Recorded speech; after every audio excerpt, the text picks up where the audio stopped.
The world of radio is changing. Local disc jockeys are now being replaced with national syndication, except for John Williams and Deek Kastner. And these two are as local as it gets. Here's our downtown conversation with Jon and Deek. Well, I want to welcome Jon and Deek to the 1-2. Good to see you guys. We are in the 1-2 at First Friday. I like that. Welcome to downtown Bentonville, First Friday. We want to talk a little bit about your show. Okay. And you guys have been on the air for a long time together.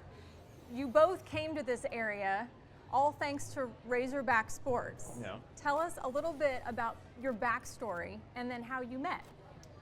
Well, I mean, the backstory is that, like you said, I came here to go to the U of A. To play baseball. To play baseball in January of '91, 84 years ago, as it would happen. But I came here to go to the U of A and play baseball. Didn't work out, but I did stay at the U of A. Then I got into radio at KUAF, 91.3 FM, National Public Radio.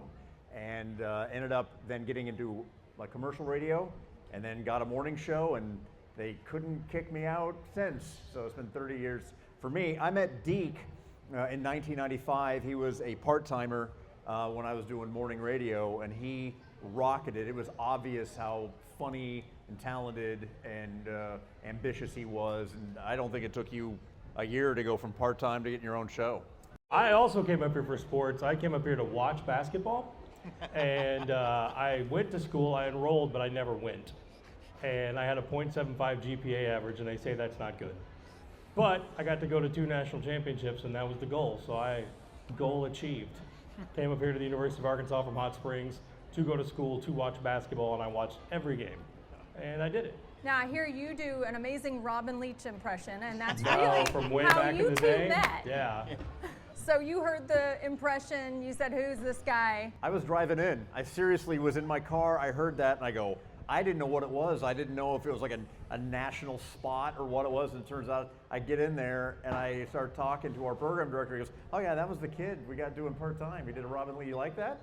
And I just immediately knew, like, for someone to have the chutzpah to do something like that, I'm like, this guy's ambitious. And the next thing I know, he goes from part-timer to have his own show. And then I would have him do bits for me. I had him go into Kimple Hall 105.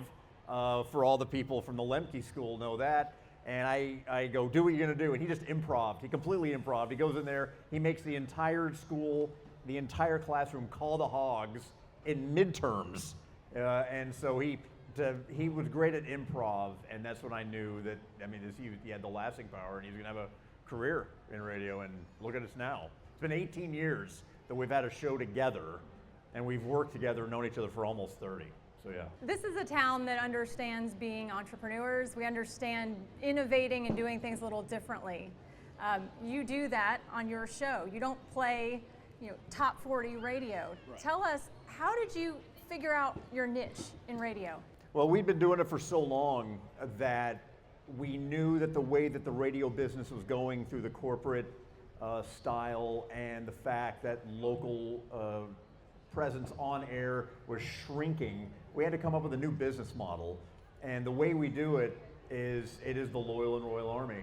And what we do is we go out ourselves and we get great people like Macadoodles or Collier's or Sam's Furniture or Lindsay and Associates, and on and on and on. And instead of them going through a normal channel to get to us, we are the channel.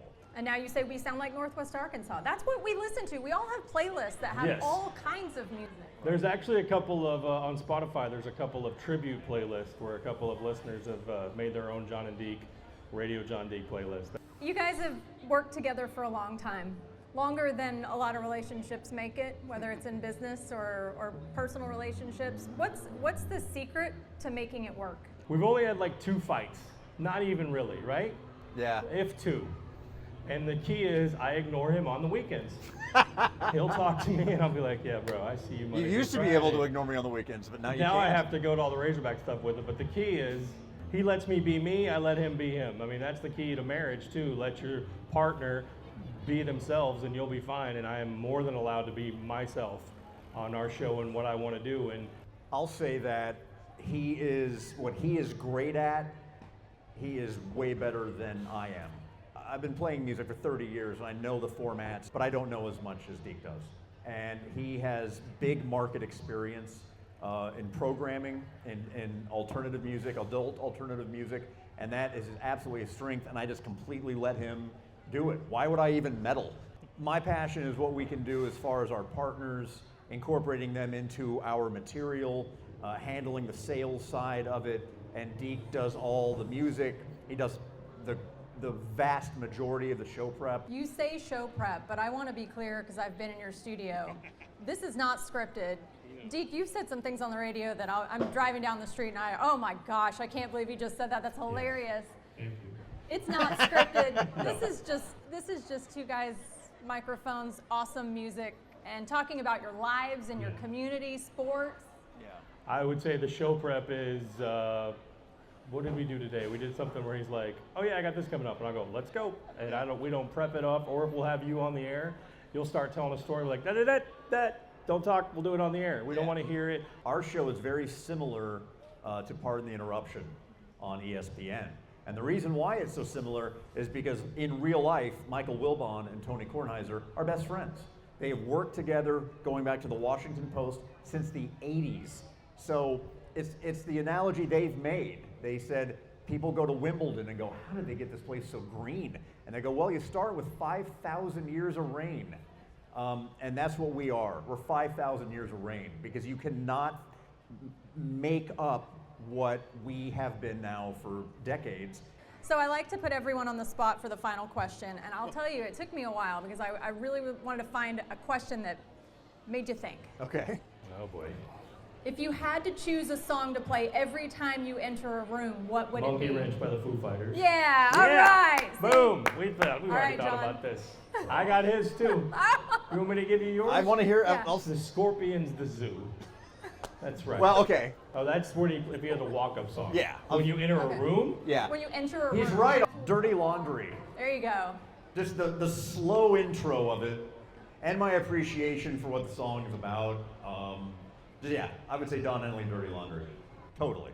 Jon and Deek, thank you so much for joining us Thank here. you so much, and thank everyone here on the Bentonville Square for First Friday for being so hospitable to our interview. So thank you guys. What a great conversation with